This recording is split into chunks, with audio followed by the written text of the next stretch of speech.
الحمد لله رب العالمين والعاقبة للمتقين والصلاة والسلام على أشرف الأنبياء وإمام المرسلين نبينا محمد وعلى آله وأصحابه أجمعين أما بعد.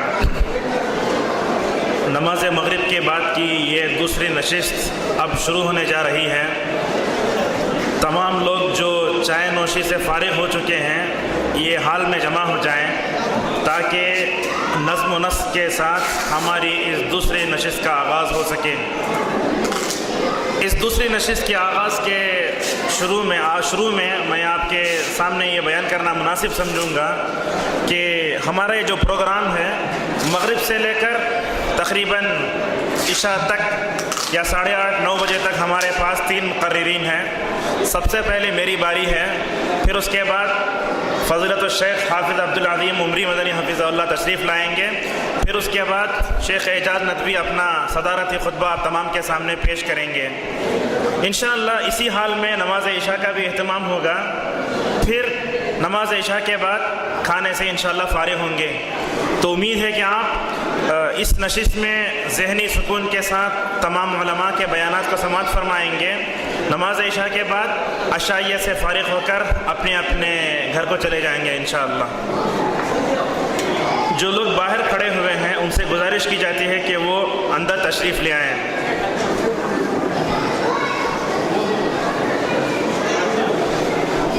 خواتین سے ہماری یہ گزارش ہے کہ اگر حال میں ان کو بیٹھنے کے لیے جگہ ناکافی ہو تو سامنے کے جو کمرے ہیں ان کمروں میں بھی بیٹھنے کے لیے جگہ وافر مقدار میں موجود ہے.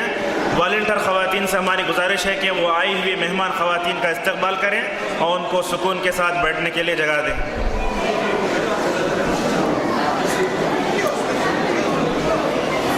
نوجوانوں سے گزارش کی جاتی ہے کہ یہ اسٹیج کے سامنے جو حصیریں بچھی ہیں ان تمام پر آپ بیٹھ جائیں. بزرگ حضرات جو ہیں وہ انشاءاللہ کرسیوں پر بیٹھیں گے انشاءاللہ.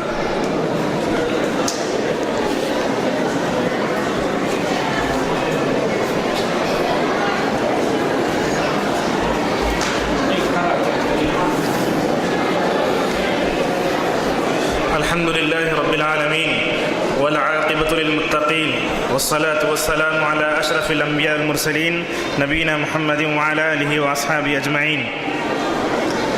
روى الإمام أبو داود رحمه الله في صحيحه عن المقداد بن أسود رضي الله عنه أن النبي صلى الله عليه وسلم قال إن السعيد لمن جنب الفتن. معزز علماء کرام، بزرگوں، نوجوان دوستوں، پردہ نشین خواتین اسلام، جیسا کہ اس جلسے کے آغاز سے آپ سنتے آ رہے ہیں کہ آج کا یہ جو مرکزی موضوع ہے فتنہ.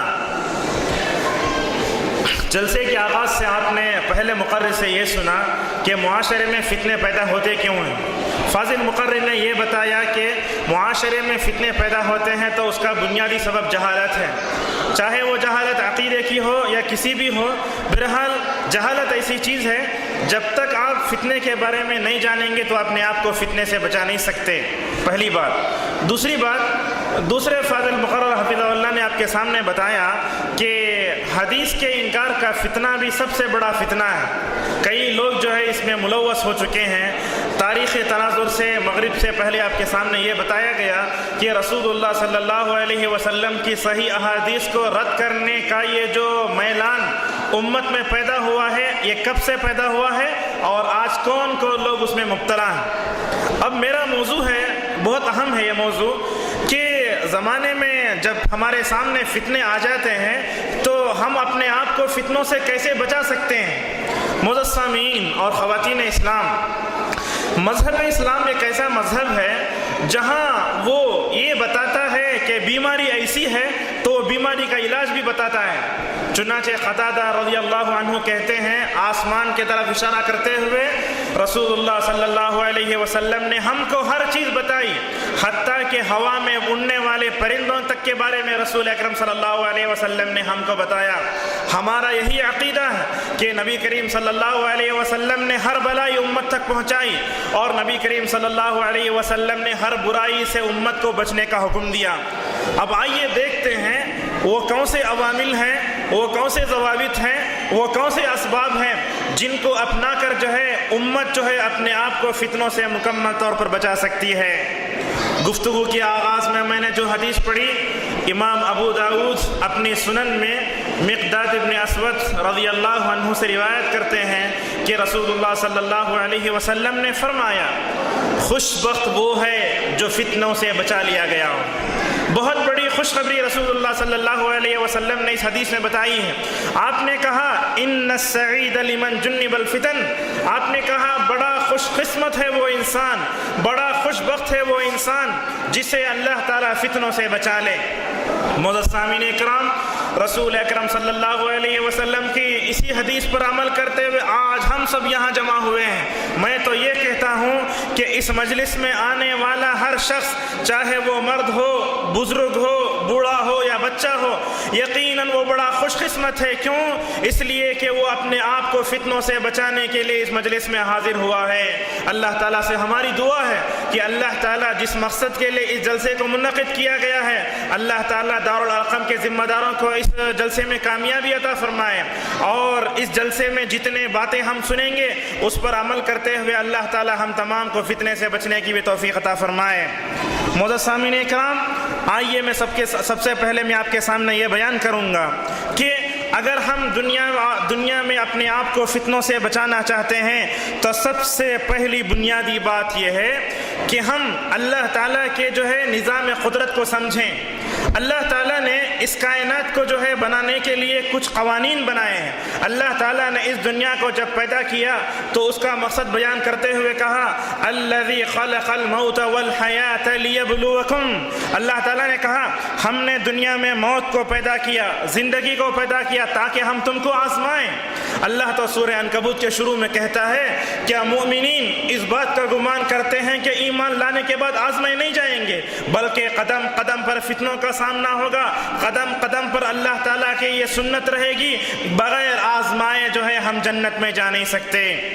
تو سب سے پہلی بات، اگر ہم اپنے آپ کو فتنوں سے بچانا چاہتے ہیں تو سب سے پہلے یہ ہے کہ ہم اللہ تعالیٰ کے اس نظام کو سمجھیں کہ اللہ تعالیٰ نے دنیا میں فتنے رکھے ہیں تاکہ اس فتنوں کے ذریعے اللہ تعالیٰ ایک کافر میں، ایک مسلمان میں، ایک مومن میں، ایک منافق میں فرق کرنا چاہتا ہے۔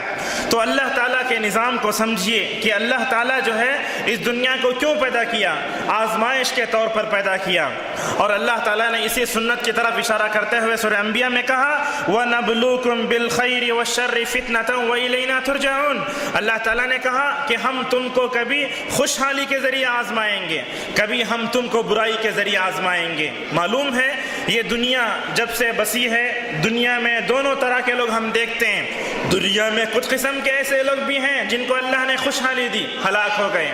دنیا میں ایسے لوگ بھی ہیں جب ان کو جو ہے تکلیفوں کے ذریعے آزمایا گیا تو وہ اپنے جو ہے پاؤں کے بل پلٹ گئے اور دین سے مرتد ہو گئے، نعوذ باللہ من ذالک۔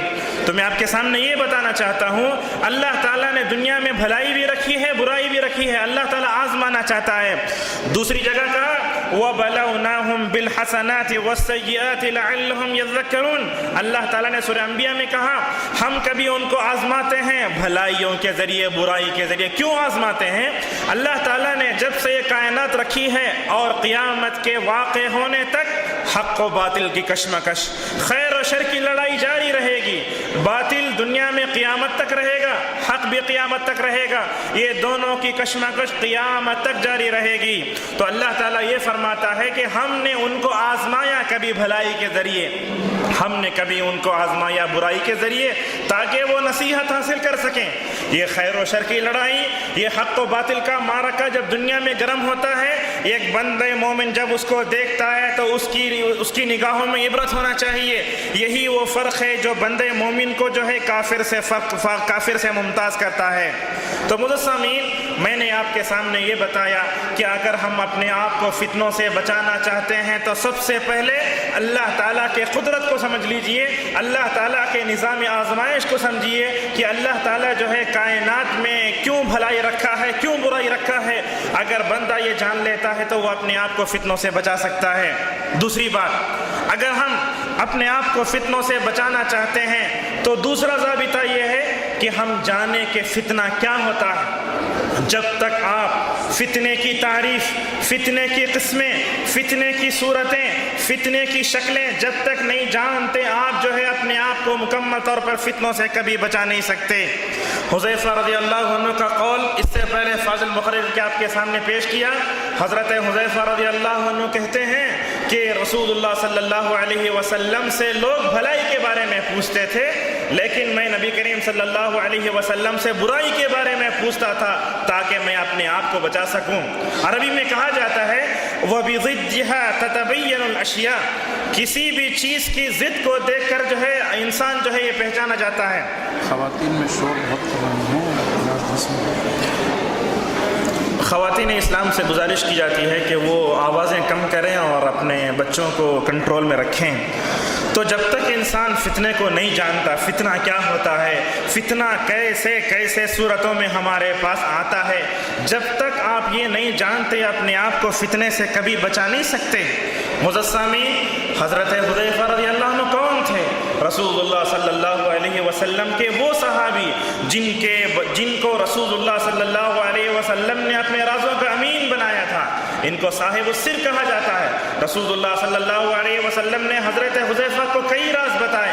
آپ صلی اللہ علیہ وسلم نے نام لے لے کر منافقین کی نشاندہی آپ نے حذیفہ بن یمان رضی اللہ عنہ کی۔ تو میں آپ کے سامنے دوسرا ضابطہ یہ میں نے بتایا کہ جب تک ہم فتنوں کی تعریف نہیں جانتے، اس کی قسمیں، اس کی شکلیں اور اس کی شکلیں نہیں جانتے، تب تک ہم اپنے آپ کو فتنوں سے بچا نہیں سکتے۔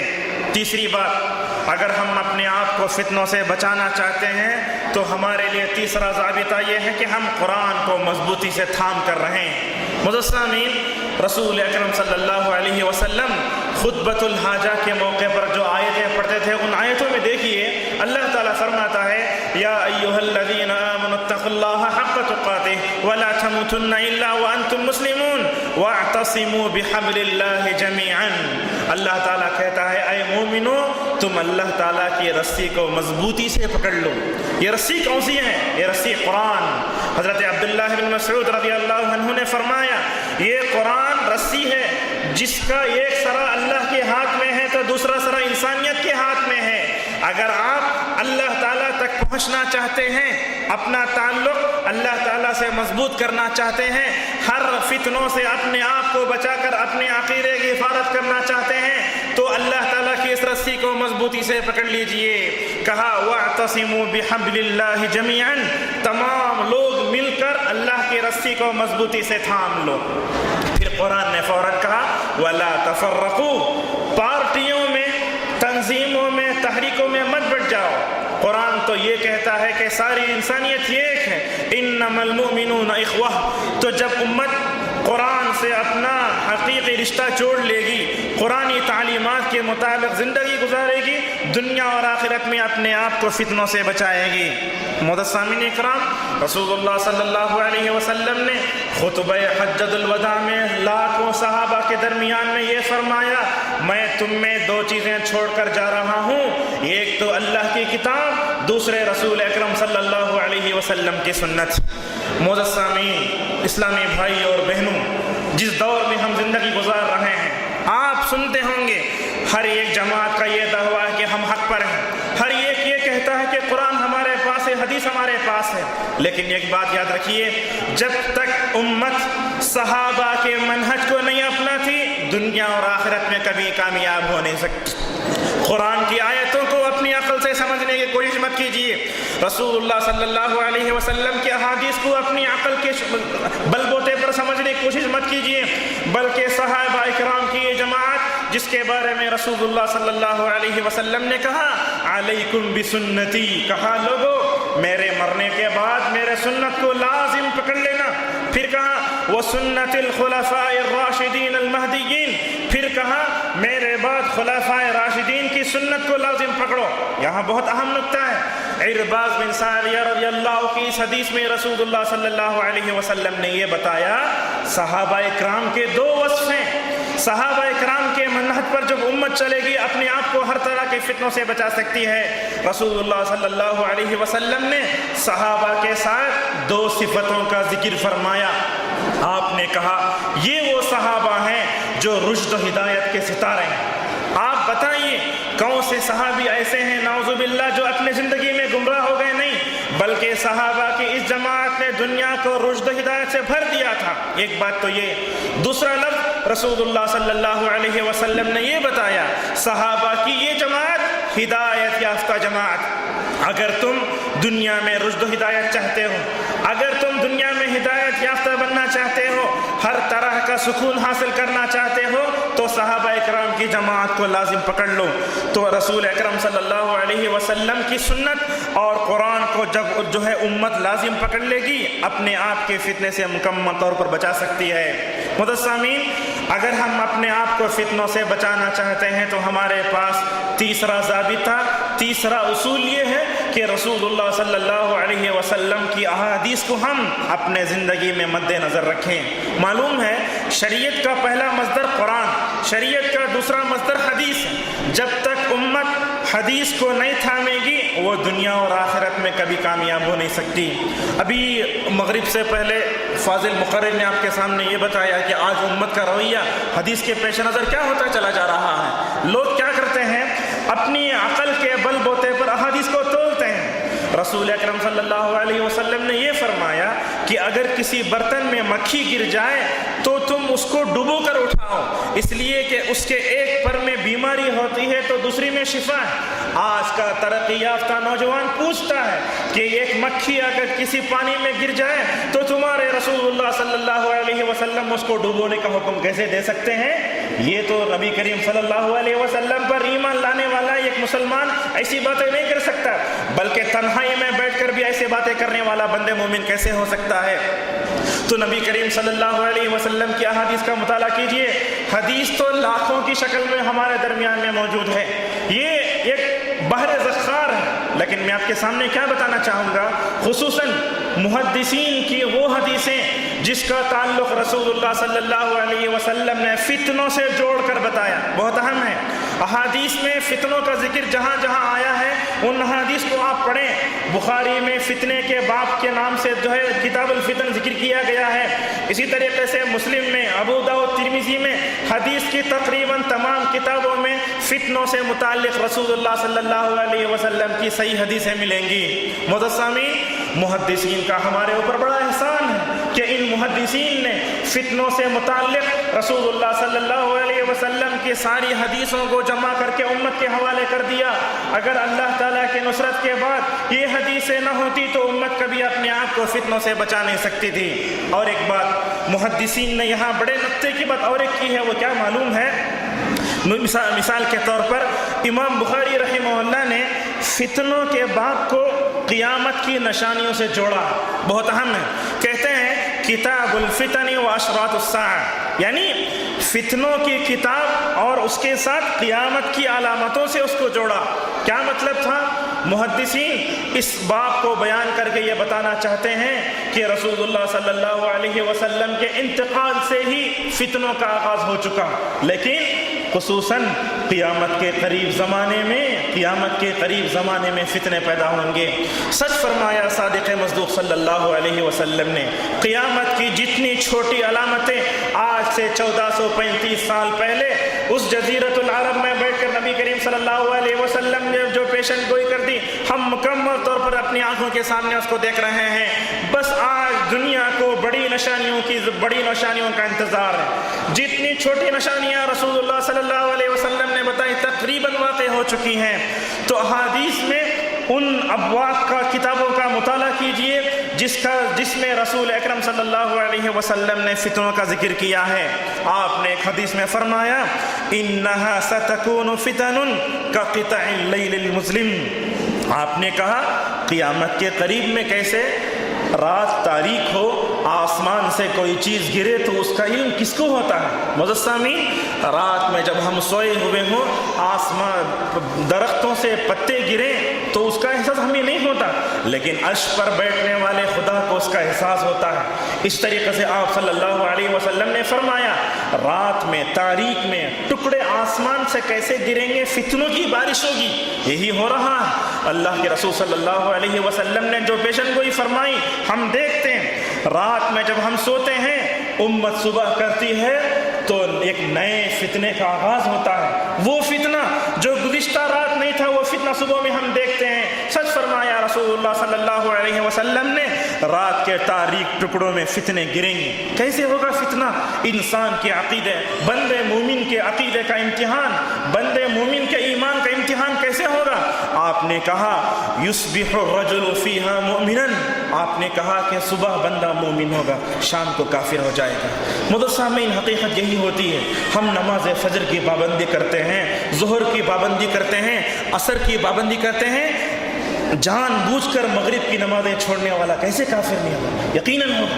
صبح میں مسلمان, شام میں کافر. پھر آپ نے کہا وَيُمْسِي كَافِرًا وَيُصْبِحُ مُؤْمِنًا, آپ نے کہا ایک زمانہ ایسا آئے گا شام میں مومن رہے گا, صبح میں کافر ہو جائے گا. امت کے کتنے لوگ ایسے ہیں جو مغرب عشاء کی نماز تو پڑھ لیتے ہیں لیکن جان بوجھ کر فجر کی نماز چھوڑ دیتے ہیں. ان کے بارے میں رسول اللہ صلی اللہ علیہ وسلم نے کہا من ترک الصلاة متعمدا فقد کفر. آگے فرماتے ہیں نبی کریم صلی اللہ علیہ وسلم, کیا ہوگا؟ صبح مومن, شام میں کافر, شام میں مومن, صبح میں کافر. لوگ کیا کریں گے؟ دین کو بیچ دیں گے. آج ہی ہو رہا ہے. اور ایک حدیث میں رسول اللہ صلی اللہ علیہ وسلم نے فتنوں کے وقت کیا خوشخبری دی. آپ نے فرمایا کہ فساد کے وقت, فتنوں کے وقت اگر کوئی میری سنت کو تھامے گا تو اس کو 50 اجر ملیں گے. صحیح حدیث ہے. صالح فوزان حفظہ اللہ نے حدیث کا حوالہ دیا, حدیث صحیح ہے. آپ صلی اللہ علیہ وسلم نے کہا فتنہ و فساد کے وقت جو میری سنت کو تھامے گا اس کو 50 لوگوں کا ثواب ملے گا. صحابہ نے پوچھا اے اللہ کے رسول, کیا اس وقت ہوں گے وہ لوگ یا ہم اس سے مراد ہیں؟ رسول اللہ صلی اللہ علیہ وسلم نے فرمایا بل منکم, بلکہ کہا صحابہ کی طرح ان کو جو ہے ثواب ملے گا. بہت بڑی خوشخبری ہے. رسول اللہ صلی اللہ علیہ وسلم نے آج سے تقریباً 1400 سال پہلے ان لوگوں کو خوشخبری سنائی جو فتنہ و فساد کے وقت رسول اللہ کی حدیث کو تھام لیتے ہیں, سنت رسول کو اپنا حرز جاں بنا لیتے ہیں. ایسے لوگوں کو رسول اکرم صلی اللہ علیہ وسلم نے خوشخبری سنائی. امام مالک ابن انس دار الحجرہ رحمہ اللہ کہتے ہیں سنت کی مثال کیسی ہے؟ السنت سفینۃ نوح, کہا سنت کی مثال نوح علیہ السلام کی کشتی کی طرح ہے. جو اس میں سوار ہوا نجات پا گیا اور جو اس کو چھوڑ دیا مکمل طور پر ہلاک ہو کر غرقاب ہو گیا. متسامعین کرام, اگر ہم اپنے آپ کو فتنوں سے بچانا چاہتے ہیں تو ہم کو چوتھا اصول یہ ہے کہ ہم دین کی صحیح سمجھ اپنے اندر پیدا کریں. ایک بات یاد رکھیے, کبھی بھی شریعت کو اپنی عقل کے تابع مت بنائیے. 1000 باتوں کی ایک بات میں آپ کے سامنے رکھنا چاہوں گا, شریعت کو اپنی عقل کے تابع مت بنائیے بلکہ اپنی عقل کو شریعت کے تابع کیجیے.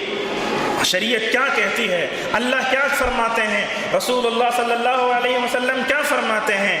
اللہ کے رسول کی کوئی بھی حدیث جب آ جاتی ہے ایک لمحے کے لیے بھی مسلمان کو سوچنے کا بھی موقع نہیں بلکہ رسول اللہ صلی اللہ علیہ وسلم کے احکام اور آپ کے فرمودات کے سامنے اپنا سر جھکا دینا یہی ایک بندے مومن کی نشانی ہوتی ہے. 1 منٹ کے لیے آپ انتظار بھی نہیں کر سکتے بلکہ رسول اللہ صلی اللہ علیہ وسلم کا حکم سر آنکھوں پر ہونا چاہیے. دین کی صحیح سمجھ اگر آپ کے اندر آ جاتی ہے تو سمجھ جائیے آپ اپنے فتنوں سے, اپنے آپ کو فتنوں سے بچا سکتے ہیں. اللہ تعالیٰ نے سورہ آل عمران میں, سورۃ النساء میں کیا کیا؟ ان لوگوں کو دھمکی دی, ان لوگوں کو وعید سنائی جو اللہ کے رسول صلی اللہ علیہ وسلم کی جان بوجھ کر نافرمانی کرتے ہیں. اللہ نے کہا وَمَن يُشَاقِقِ الرَّسُولَ مِن بَعْدِ مَا تَبَيَّنَ لَهُ الْهُدَى وَيَتَّبِعْ غَيْرَ سَبِيلِ الْمُؤْمِنِينَ, کہا جو رسول اللہ کی نافرمانی کرتے ہیں ہدایت کا راستہ واضح ہو جانے کے بعد ایک بندے مومن اشہد ان لا الہ الا اللہ وان محمد رسول اللہ کہہ کر جب شہادتین کا اقرار کرتا ہے تو اس کا مطلب یہ ہے رسول اللہ کی کوئی بھی بات صحیح حدیث کی روشنی میں ہماری سامنے آ جائے تو اس کے سامنے اطاعت کا سر جھکا دینا ایک بندے مومن کی نشانی ہے.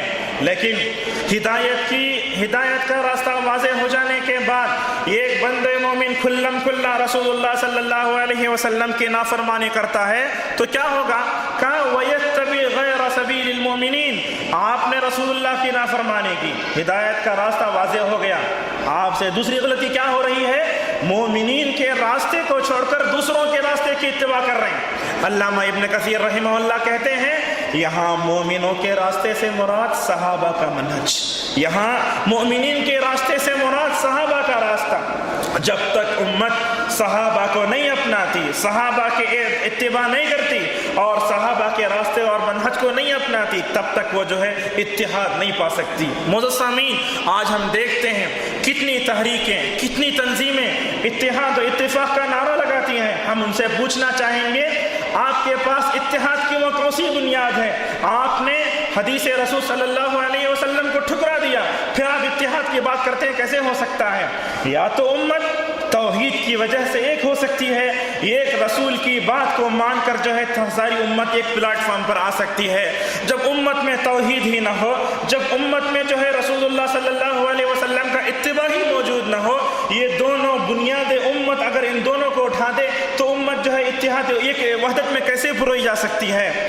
تو اللہ تعالیٰ فرماتا ہے جو لوگ ہدایت کی راہ واضح ہو جانے کے بعد بھی جان بوجھ کر رسول اللہ کی نافرمانی کرتے ہیں اور پھر صحابہ کے راستے کو چھوڑ کر دوسرے راستے کی اتباع کرتے ہیں، تو ہوگا کیا؟ کہا نولیہ ما تولی، اللہ تعالیٰ نے کہا ہم ان کو اس جگہ پھیریں گے جہاں یہ جانا چاہتے ہیں۔ جیسے سمندر میں آپ کشتی میں بیٹھ گئے، ہوا جس طرف لے جائیں آپ کو جانا ہی ہوگا، اسی طریقے سے اگر امت رسول اللہ صلی اللہ علیہ وسلم کی جان بوجھ کر مخالفت کرتی ہے اور اسی طریقے سے صحابہ کے منہج سے ہٹتی ہے تو ہوگا کیا؟ اللہ تعالیٰ ایسے لوگوں کو گمراہی کے ایسے راستوں کی طرف لے جائے گا۔ پھر کیا ہوگا؟ نولیہ ما تولی ونصلہ جہنم۔ اللہ نے کہا رسول اللہ صلی اللہ علیہ وسلم کی جان بوجھ کر مخالفت کرنے والوں، منہج صحابہ سے ہٹنے والوں کو اللہ تعالیٰ نے ساتھ وہ آسمانوں کے اوپر سے جہنم کی وعید سنائی، کہا وَنُصْلِهِ جہنم، ہم ایسے لوگوں کو جہنم میں داخل کریں گے، وَسَاءَتْ مَصِيرًا، اور یہ بہت برا ٹھکانہ ہے۔ معزز سامعین، اس زمانے میں جب کہ فتنے جو ہے ہمارے سروں پر جو ہے انتظار کر رہے ہیں کہ ہمارے اوپر کب برس جائیں، اگر ایسے وقت میں کسی کو صحیح عقیدہ مل جائے، اگر کسی بندے مومن کو دین کی صحیح سمجھ مل جائے، میں تو کہوں گا وہ دنیا کا خوش بخت انسان ہے۔ رسول اللہ صلی اللہ علیہ وسلم نے فرمایا مَن يُرِدِ اللَّهُ بِهِ خَيْرًا يُفَقِّهُ فِي الدِّينِ، آپ نے کہا اللہ تعالیٰ جس کے ساتھ بھلائی کا ارادہ کرتا ہے اسے دین کی سمجھ دیتا ہے۔ یقیناً وہ خوش نصیب ہیں وہ لوگ جن کو اللہ تعالیٰ نے دین کی سمجھ دے دی ہو۔ کیا ہو گیا؟ جب دین کی صحیح سمجھ اگر آپ کو آ جائے گی تو گویا اللہ نے آپ کے ساتھ بھلائی کا ارادہ کیا اور اللہ تعالیٰ آپ کو مکمل طور پر جو ہے ہر طرح کے فتنوں سے محفوظ فرمائے گا۔ معزز سامعین، اگر ہم اپنے آپ کو ہر طریقے کے فتنے سے بچانا چاہتے ہیں تو ہم کو نجات پانے والی جماعت کے اوصاف اپنے اندر پیدا کرنے ہوں گے۔ اللہ کے رسول صلی اللہ علیہ وسلم فرماتے ہیں علیکم بالجماعہ، کہا تم جماعت کو لازم پکڑو، اس لیے کہ اللہ تعالیٰ کا ہاتھ جماعت کے ساتھ ہے۔ امام ترمذی نے حضرت علی رضی اللہ عنہ سے حدیث کو روایت کیا ہے اور ایک حدیث میں آپ صلی اللہ علیہ وسلم فرماتے ہیں یہودی 71 فرقوں میں بڑھ گئے، نصارہ 72 فرقوں میں بڑھ گئے، میری امت 73 فرقوں میں بڑھ جائے گی۔ آپ صلی اللہ علیہ وسلم نے فرمایا کلھا فی النار الا واحدۃ، آپ نے کہا 73 فرقوں میں 73 پارٹیوں میں تمام لوگ، تمام پارٹیاں جہنم میں جائیں گی سوائے ایک کے۔ صحابہ اکرام رضوان اللہ علیہم اجمعین نے پوچھا یا رسول اللہ وہ کون خوش نصیب ہیں جو جنت میں جائیں گے؟ آپ صلی اللہ علیہ وسلم نے فرمایا ما کان علی مثل ما انا علیہ اليوم واصحابی، آپ نے کہا جو میری سنت پر چلے گا، میرے صحابہ کے راستے کو لازم پکڑے گا وہی جنت میں جائے گا۔ تو معلوم ہوا وہی جماعت نجات پائے گی جس نے رسول اکرم صلی اللہ علیہ وسلم کے صحابہ کو اپنا جو ہے نمونہ بنایا ہو۔ علامہ البانی رحمہ اللہ نے کہیں لکھا ہے کہ امت قرآن کو اپناتی ہے، حدیث کو اپناتی ہے، یہ ہونا بھی چاہیے، لیکن نجات پانے والی جماعت کا، لیکن اور سنیے، لیکن نجات پانے والی جماعت کا یہ شیوا ہونا چاہیے، اس کے علماء کا یہ شیوا ہونا چاہیے، جب بھی وہ بات کریں، جب بھی وہ تقریر کریں، جب بھی وہ لوگوں کے سامنے کوئی بات رکھیں، چاہے وہ فتویٰ ہو، چاہے وہ کوئی بھی بات ہو، یہ الفاظ کہے جائیں کہ سب سے پہلا مصدر ہمارے پاس قرآن، دوسرا مصدر رسول اللہ صلی اللہ علیہ وسلم کی سنت، تیسرا مصدر ہمارے پاس رسول اکرم صلی اللہ علیہ وسلم کے صحابہ کا منہج ہے۔ اگر آپ قرآن و حدیث کو پڑھنا چاہتے ہیں، ان صحابہ کو تھامیے۔ اگر آپ قرآن و حدیث کو اچھی طرح سمجھنا چاہتے ہیں، ہر فتنے سے محفوظ رہنا چاہتے ہیں، تو آپ کو منہج صحابہ پکڑنا ہوگا۔ مدثمین، رسول اکرم صلی اللہ علیہ وسلم نے فرمایا اتحاد اللہ تعالیٰ کی رحمت ہے، الجماعت رحمت۔ آپ نے کہا امت میں اتحاد اللہ تعالیٰ کی بڑی رحمت ہے۔ آپ دیکھیے تاریخی تناظر میں رسول اکرم صلی اللہ علیہ وسلم کا زمانہ، اس کے بعد خلفائے راشدین کا زمانہ، کتنا پرامن زمانہ تھا، کوئی فتنہ نہیں، بلکہ لوگ اتنے آرام سے زندگی گزارتے تھے، نہ عقیدے کا فتنہ آیا، نہ حرام مال کا فتنہ آیا۔ اسی بارے میں رسول اللہ صلی اللہ علیہ وسلم نے کہا سب سے بہترین صدی میری صدی۔ آپ نے کہا سب سے بہتر زمانہ میرا زمانہ ہے، پھر کہا میرے بعد صحابہ کا زمانہ ہے۔ تو آپ صلی اللہ علیہ وسلم نے جس زمانے کے بارے میں کہا کہ میرے زمانے کے بعد یہ زمانہ افضل ہے، اس زمانے میں پیدا ہونے والے صحابہ کا عمل ہمارے لیے دلیل ہے۔ ان کو جو ہے ہم دل سے لگائیں، ان کے حقوق کو جانیں اور ان کی باتوں کو جو ہے قرآن و حدیث کے موافق پائیں تو ان پر مکمل طور پر عمل کریں۔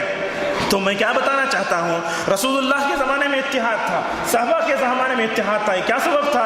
سبب یہ تھا کہ وہ قرآن و حدیث کو مکمل طور پر جو ہے اچھی طرح سمجھتے تھے۔ اس کے بعد جب امت افتراق و انتشار کا شکار ہوئی تو یہ اللہ کا عذاب ہے، جیسا کہ مسند احمد کی حدیث میں معلوم ہوتا ہے کہ اتحاد اللہ کی رحمت ہے، اور اسی طریقے سے اختلاف و انتشار جو ہے مکمل طور پر یہ عذاب ہے۔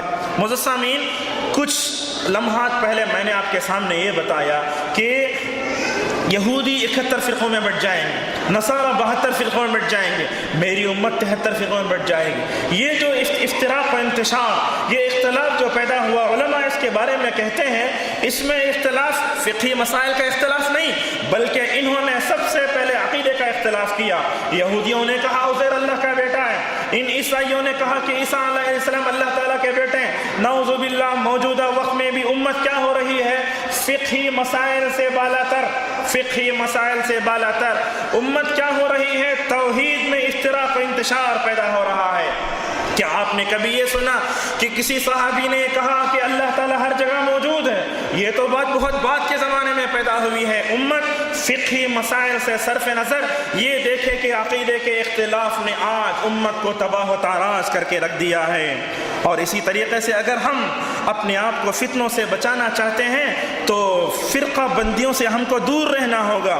رسول اللہ صلی اللہ علیہ وسلم نے فرمایا وَلَا تَخْتَلِفُوا، کہا تم آپس میں اختلاف مت کرو۔ ایک روزہ اختلاف، عقیدے کا اختلاف، آپ صلی اللہ علیہ وسلم نے فرمایا تم اختلاف مت کرو، کیوں؟ فَإِنَّهُ أَمَنْ كَانَ قَبْلَكُمْ اخْتَلَفُوا فَهَلَكُوا، آپ نے کہا تم سے پہلے جو لوگ تھے انہوں نے دین کے بنیادی چیزوں میں اختلاف کیا تو ہلاک ہو کر رہ گئے۔ آپ نے کیا وہ بات نہیں دیکھی؟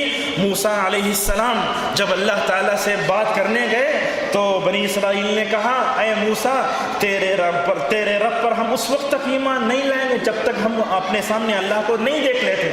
دنیا میں اللہ تعالیٰ کو دیکھنا اور دنیا میں اللہ تعالیٰ کو دیکھنے کی تمنا یہ غیر شرعی سوال ہے، یہ سوال کوئی بھی نہیں کر سکتا۔ تو جب تک امت افتراق و انتشار کے اسباب سے اپنے آپ کو دور نہیں کرتی، دنیا میں جو ہے فتنہ و فساد ختم نہیں ہو سکتا۔ اسی طریقے سے اگر ہم اپنے آپ کو فتنوں سے بچانا چاہتے ہیں تو صحیح علماء کی رہنمائی میں امت کو چلنا ہوگا۔ معزز سامعین، بڑی افسوس کی بات ہے، عرب دنیا میں جتنے بڑے بڑے علماء موجود ہیں اتنے بڑے علماء دنیا میں ہر جگہ نہیں۔ عبد المحسن عباد کا نام آپ نے سنا ہوگا، اس طریقے سے شیخ صالح فوزان، یہ کبار علماء میں ان کا شمار ہوتا ہے۔ یہ ایسے لوگ ہیں، یہ علم و فضل کے ایسے پہاڑ ہیں جن کی طرف اشارہ کیا جا سکتا ہے۔ تو جب تک امت صحیح علماء کی رہنمائی نہیں لیتی کبھی بھی وہ دنیا میں فتنہ فساد سے اپنے آپ کو محفوظ نہیں رہ سکتی۔ اللہ تعالیٰ نے اسی کی طرف اشارہ کرتے ہوئے کہا اے ایمان والو تم اللہ کی اطاعت کرو، رسول کی اطاعت کرو، اور کہا وَأُولِي الْأَمْرِ مِنْكُمْ، اور تم میں ذمہ داروں کی۔ علامہ ابن القیم رحمہ اللہ نے اس آیت کی تفسیر میں لکھا ہے کہ یہاں ذمہ دار سے مراد کون ہے؟ کچھ لوگ کہتے ہیں کہ یہاں ذمہ دار سے مراد حکام، ذمہ دار جو کسی بھی مسجد کے ذمہ دار، کسی بھی مدرسے کے ذمہ دار، کسی بھی بڑے اس کے ذمہ دار ہوتے ہیں. لیکن آگے کہا کچھ لوگ کہتے ہیں کہ یہاں ذمہ دار سے مراد علماء ہیں. آگے فرماتے ہیں حکام بھی مراد ہو سکتے ہیں، لیکن میں کہتا ہوں کہ یہاں مراد علماء ہی ہیں.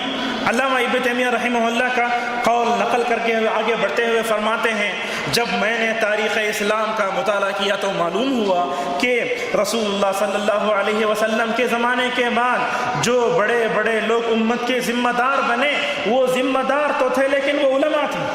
آپ دیکھیے ابو بکر رضی اللہ عنہ کو صحابہ میں علم سب سے زیادہ جاننے والے، اسی لیے رسول اللہ صلی اللہ علیہ وسلم نے تقریباً 8 ہجری میں ان کو حج کا امیر بنا کر بھیجا. علامہ ابن تیمیہ کہتے ہیں رسول اللہ صلی اللہ علیہ وسلم اگر چاہتے ابو بکر کو چھوڑ کر دوسروں کو امیر الحج بنا سکتے تھے، لیکن آپ صلی اللہ علیہ وسلم نے یہ دیکھا خصوصاً حج کے اعمال کے بارے میں اور دوسرے چیزوں کے بارے میں وہ زیادہ جاننے والے تھے، اسی لیے آپ صلی اللہ علیہ وسلم نے ابو بکر کو امیر الحج بنایا. تو ابن القیم کا یہ کہنا کہ یہاں علماء ہی مراد ہے، یہی بات زیادہ صحیح ہے. حکام کی بات بھی زیادہ صحیح ہے، لیکن علماء کی بات کیوں صحیح ہے؟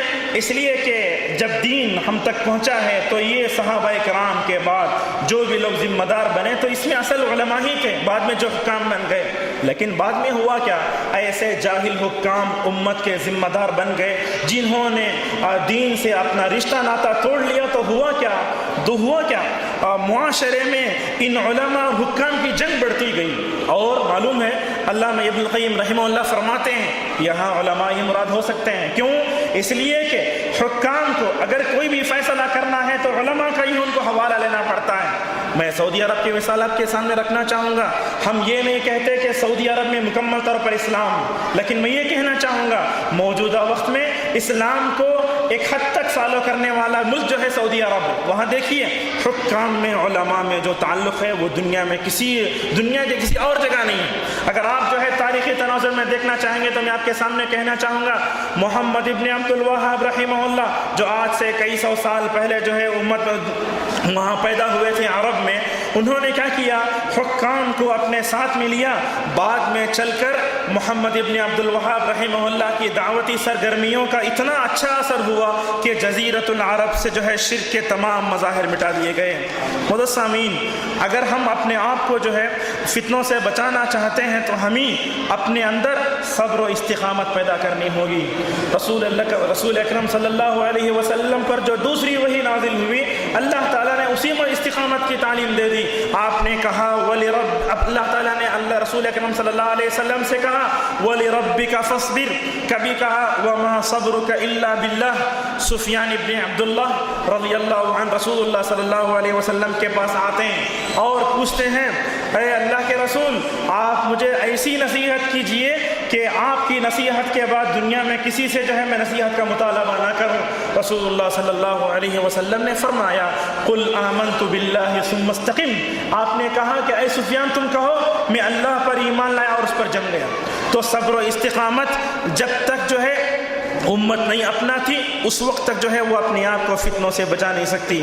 معزز سامعین، رسول اکرم صلی اللہ علیہ وسلم اور صحابہ کرام جب مکے میں تھے تو آپ نے دیکھا کہ صحابہ کرام کے اندر جب صبر و استقامت تھی تب چل کر انہوں نے 13 سال مکے میں گزارے تھے.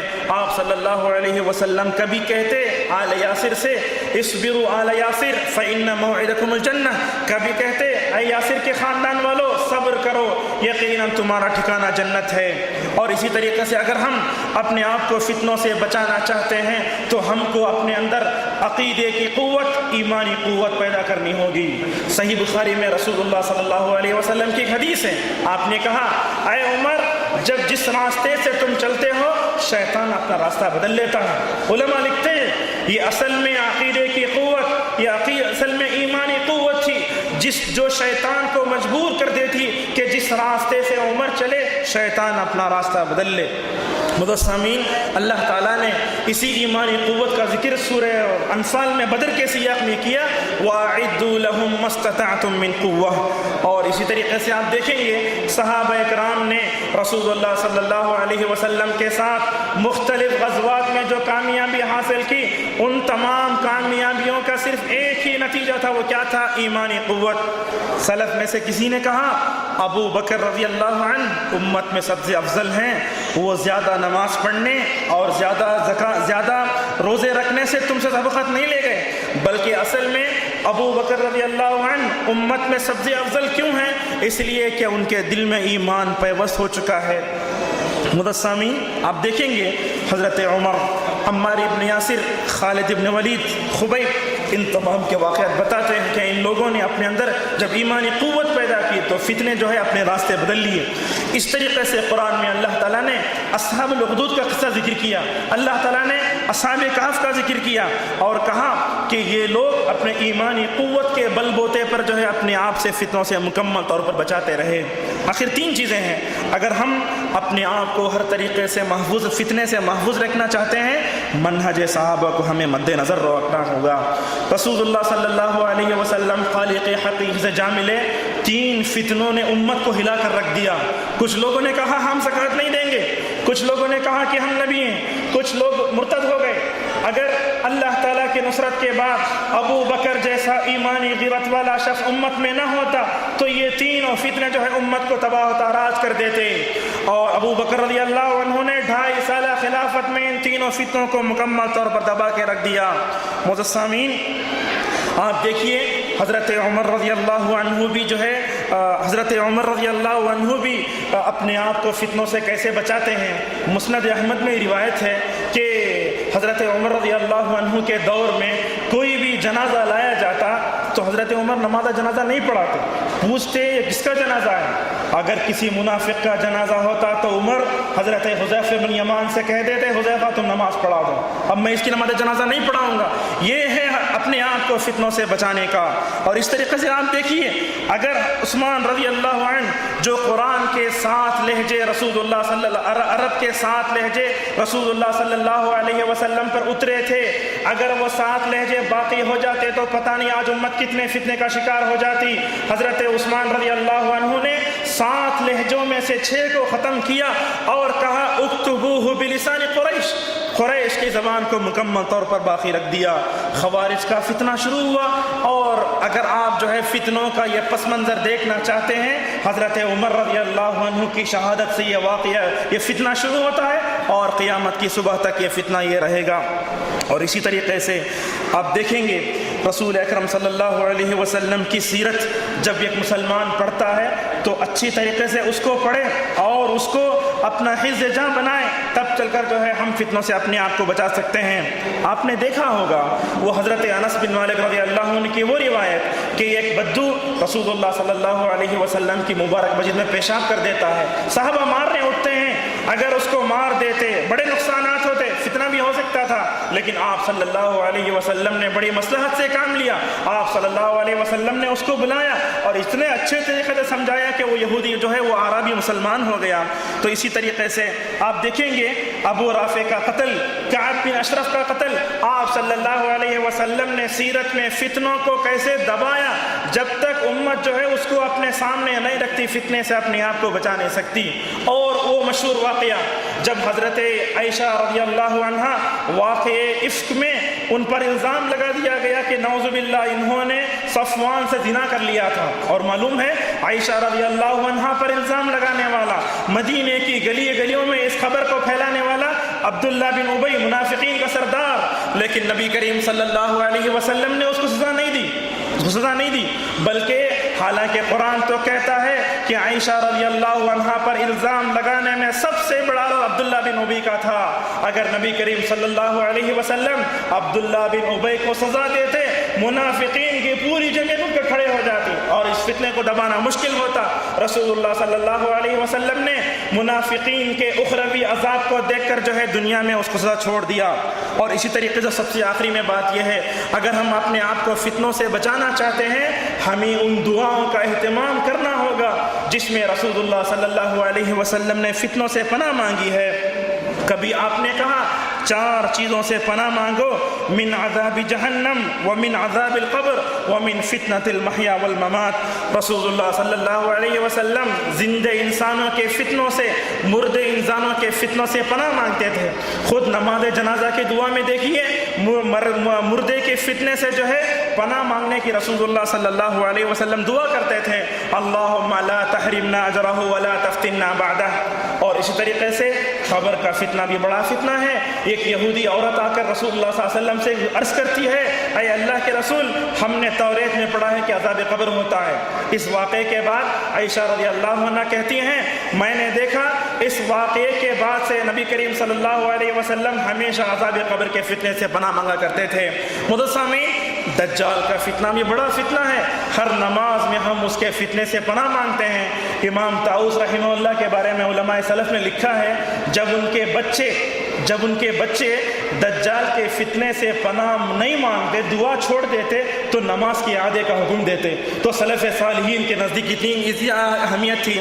اب میں زیادہ وقت لیے بغیر اپنے موضوع کا خلاصہ دو الفاظ میں یہ کہنا چاہوں گا، اسلام ایک ایسا مذہب ہے جو مرض کے بارے میں بتاتا ہے تو اس کا علاج ہی بتاتا ہے۔ میں نے آپ کے سامنے یہ بتایا کہ اگر ہم اپنے آپ کو فتنوں سے بچانا چاہتے ہیں، قرآن و حدیث کو تھامنا ہوگا، منہج صحابہ کو اپنانا ہوگا، صبر و استقامت پیدا کرنی ہوگی، اپنے اندر ایمانی قوت پیدا کرنی ہوگی، رسول اللہ صلی اللہ علیہ وسلم کے سیرت کا گہرائی سے مطالعہ کرنا ہوگا، اور ان دعاؤں کا اہتمام کرنا ہوگا جن دعاؤں کو رسول اللہ صلی اللہ علیہ وسلم پڑھا کرتے تھے۔ اللہ تعالیٰ سے ہماری دعا ہے اس لمبی تقریر میں جتنے ضابطے سنے، اللہ تعالیٰ ان تمام ضابطوں پر ہمیں عمل کرنے توفیق عطا فرمائے۔ اللہ تعالیٰ ہمیں زندوں کے فتنوں سے بچائے، اللہ تعالیٰ ہمیں مردوں کے فتنوں سے بچائے، اللہ تعالیٰ ہمیں فتنوں کو سمجھنے اور اس سے ہمیشہ پناہ مانگتے رہنے توفیق عطا فرمائے۔ وآخر دعوانا الحمدللہ رب العالمین۔